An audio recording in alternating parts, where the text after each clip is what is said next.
Leo, Sun, Moon, Rising, and Venus placements, and of course, ating mga cross watchers. Magandang araw po sa inyong lahat. Welcome or welcome back po dito sa Bono Magus PH. My name is Angel Francia Feliciano. Now, in today's video, Leo, alamin natin kung ano magiging kapalaran ninyo sa buwan ng Enero 2025, January 2025. Napaalala lang, Leo, sa mga lahat ng nanonood, lahat ng tarot readings ko dito sa YouTube channel to ay general reading.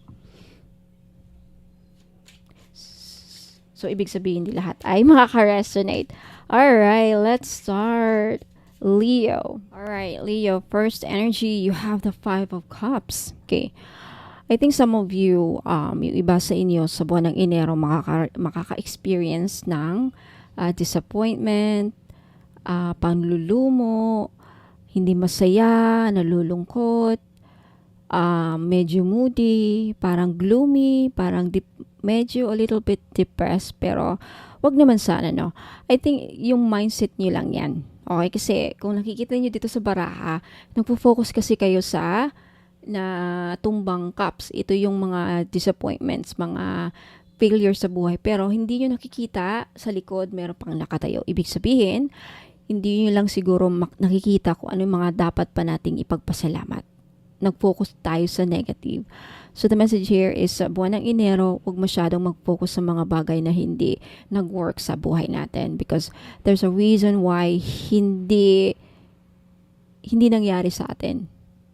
I really do believe na there's something better pa na mas deserve ninyo. Okay? Just, yan na lang ang mindset natin. Alright, next energy, Leo, next is Nine of Cups. Look at that. Kagaya ng sinabi ko kanina, if meron mang hindi nag-work sa buhay ninyo with the Five of Cups or may hindi nyo nagustuhan, na-disappoint kayo, ano pa, disappointed kayo, frustrated kayo, may wish namang matutupad. I think this wish is something na hindi nyo akalain na ibibigay ni God, na mas deserve, mas better pa sa ini-expect ninyo, mas better pa sa gusto ninyo. That's how God works. That's how universe work. If meron mang hindi, like, iniwang ka ng person, hindi ikaw ang pinili, or hindi ka natanggap sa trabaho, or may hindi nga nag-work, it doesn't mean na you don't deserve something better. Nine of Cups ang sumunod, ibig sabihin, your wish will be fulfilled. May ibibigay na sorpresa sa iyo ang universe or si God. Alright, Leo, wow! Next energy, you have the Judgment. Isa-isay natin mamaya. You have the Chariot. You're moving places. You're going places. You're moving forward. Ayan. And let's take a look at the bottom. You have the Justice. Okay.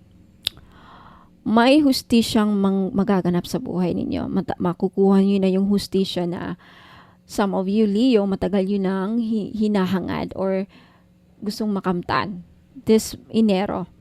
And with the Justice, let's take a look at this. Page of Cups ulit. Talagang makaka-receive kayo ng good news. Good news. Dalawang good news. Something na ikakatuwa ninyo with the Page of Cups and the Page of Swords. Talagang makaka-receive kayo ng good news. Na possibly yung iba sa inyo, Leo, sa mga nasangkot sa kaso, kayong mananalo sa kaso. Wow, something like that. Or makukuha nyo na talaga ang hustisya. With the Chariot being here and the Judgment,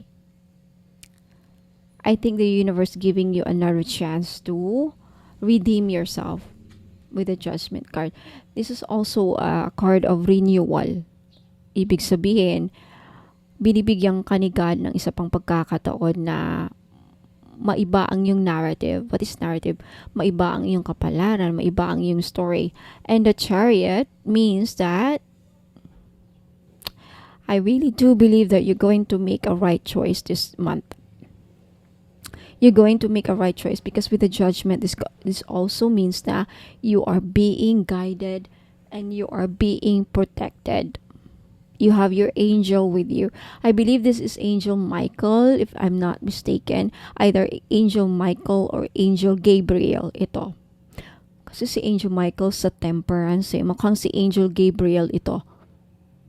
Na parang tumutunog na ang trumpeta. Ibig sabihin, this is good news talaga. You will attain success, victory. Now, it's up to you to look on the bright side. Huwag mag-focus sa negative. Okay? Tignan natin kung ano pang lalabas. Let's get some oracle cards for our Leo signs.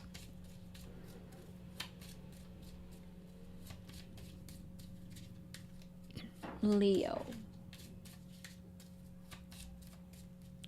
you have the owl. You have the flowers. You have the world. And you have the unicorn. Wow. At the bottom, you have patience. So, trust in divine timing. You will succeed. You will achieve victory. Okay? This is a sign na uusad ka. You will achieve talaga. Look at this. You have the world and the unicorn. You know, the unicorn, it symbolizes magic, success. Ayan o, the word here. Success, hope, freedom, healing, and magic. May mangyayaring healing sa buhay ninyo this month, January 2025, Leo. The kind of healing na you need, mga healing na kakailanganin mangyari sa inyong buhay. This could be financial healing, this could be physical, mental, emotional healing. And also freedom. Magagawa mo na yung mga matagal nyo nang gustong gawin. Makakalaya na kayo. And talking about justice. May pag-asang mangyari. Mabibigyan ka ng bagong pag-asa. Let's just say that with a just judgment. Renewal, hope. Wow. And success. Twice lumabas. The unicorn and the chariot. What did I say earlier? Sabi ko, you will achieve success and victory. And then lumabas dito yung word na success. This is a confirmation. Meron ka pang 9 of Cups, wish fulfillment. Wow! And the world. Some of you makakapunta ng ibang bansa, makakahanap ng afam, papakasalan at doon natitira. Confirmation. Lalo-lalo na if yan ang wish ninyo, if ito ang wish ninyo na sana makahanap ako, isa ko sa maswerteng makahanap ng afam na, you know, practicality sets in.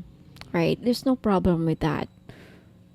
No, mapunta sa Amerika, anywhere, ibang country, papakasalan, magmamigrate.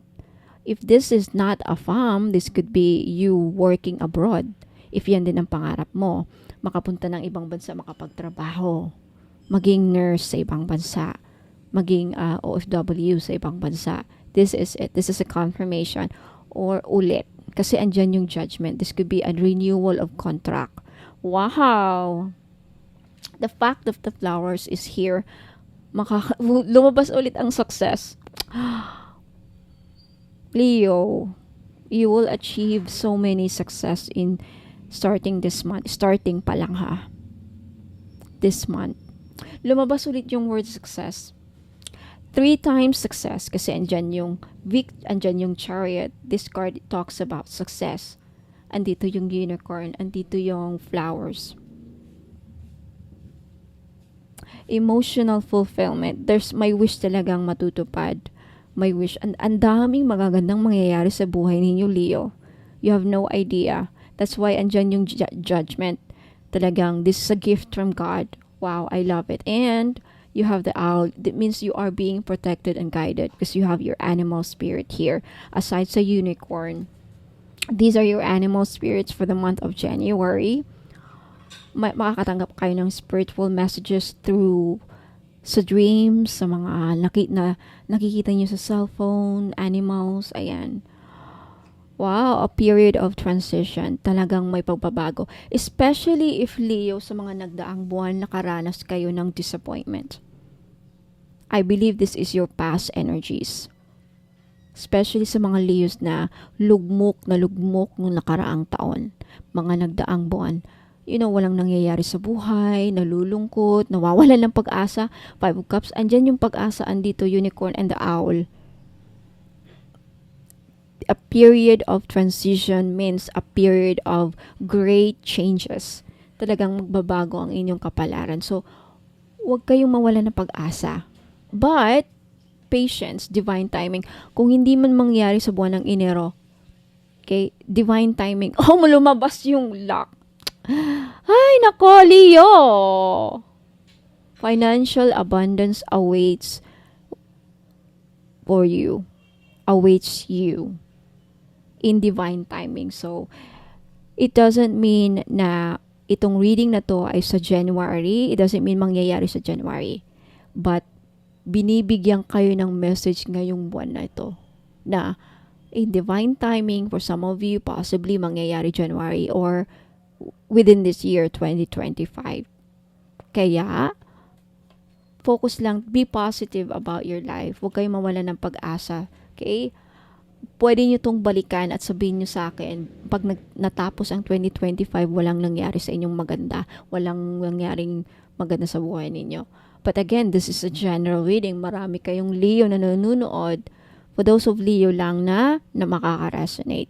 So if you are a Leo, this is your zodiac sign, then there's a big possibility na isa ka sa mga Leo na binahagi dito sa Spirit Guides ko yung mga messages. This is for you. This is your message that you will achieve this, itong mga nabasa ko. Okay, so Leo, Sun, Moon, Rising, and Venus placement, yan po ang inyong mga mensahe, gabay at kapalaran para sa buwan ng Enero. Maraming salamat. Let me know if nag-resonate ito sa inyo. Ayan, and for those of you na gustong masali sa mga libreng pahula, mag-subscribe lang kayo dito para hindi nyo makaligtaan. You won't miss a live broadcast here sa YouTube kasi dito ako dito ako magla-live sa YouTube ng libreng pahula once a week. Every weekend, Saturday or Sunday. Now, for those of you who are interested to buy or to know ano yung mga binibenta kong items, mga products, just visit my website, www.ponomagos.com for more instructions on how to place an order. Don't go away. I'll be right back. I will give you instructions on how to order. Maraming salamat, Leo, Sun, Moon, Rising, and Venus placements. Hanggang sa muli, ingat po and God bless. Inaanayahan ko po kayo na mag-follow sa akin sa Facebook page.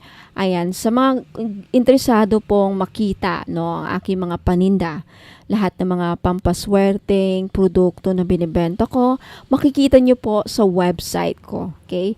Paano po nyo mahanap ang aking website? Kung pupunta po kayo dito sa aking YouTube channel, sa homepage ko, makikita nyo po dito yung description ng aking YouTube. Ayan po. Pag i-click nyo yan, makikita nyo po yung description ng aking YouTube channel. Sa pinakababa po, nandyan po ang mga links ng aking website at Facebook page. And to make sure po na ako po ang napafollow ninyo sa Facebook page at hindi po yung gumagaya sa akin na scammer, mag-ingat po kasi may gumagaya po sa Facebook page ko. Pati profile pic ko, pati mga postings ko, pati lahat na ng mga pinopost ko, ginagaya, live selling, lahat na ginagaya. Pero hindi lang po nila magagaya yung mode of payment ko. Lagi ko po kayong papaalahanin na yung mode of payment ko po, 3 lamang po. Okay? GCash, CIMB Bank, at Maya Wallet. Wala po akong BDO, wala po akong BPI. Yung bank ko po, iisa lang. CIMB Bank lang po. At iisang pangalan lang po ang magre-receive ng inyong pambayad. Angel Francia Feliciano. Pag iba pong pangalan ang papadalhan ng inyong pambayad, ingat po, scammer po yan. Baka akala nyo ako yung isang Bono Magos na nakakausap nyo, but then magugulat kayo, hindi Angel Francia Feliciano ang papadala nyo ng pera. Scammer po yan, mag-ingat po, hindi po ako yan. Okay? So ayan po, now punta lang kayo dito sa aking YouTube channel homepage, and then makikita nyo yung description ng aking YouTube, at sa pinakababa andyan po yung links ng aking website. Sa website po, makikita nyo po ang lahat ng produkto na meron ako. Okay, kung nakikita nyo yan, may dalawang nakalinya dyan sa taas. I-click nyo lang yan at then lalabas na po yung mga menu. Makikita nyo dyan yung mga bracelets and amulets. Ayan, i-click nyo lamang yan and then lalabas na dyan yung mga bracelet. I-click nyo lamang yung picture. Yan, para makita nyo yung description ng mga product ko. Nakasulat dyan yung benefits, paano gamitin, instruction, ayan. Balik na naman kayo. Ayan. Andyan po lahat. Yung services ko, yung tarot reading, magkano, and then yung mga spell jars nakalagay po dyan. Although hindi pa totally tapos yung website ko kasi ongoing pa rin, under construction pa rin, pero at least meron na kayong makikita mga produkto and then pwede na kayong bumili. Paano bumili? Kung hindi kayo sanay na bumili dito sa website ko, okay, pwede naman dito kayo bumili kung may mga card kayo, mga PayPal kayo, may PayPal kayo. Pero kung wala, okay, just take a screenshot.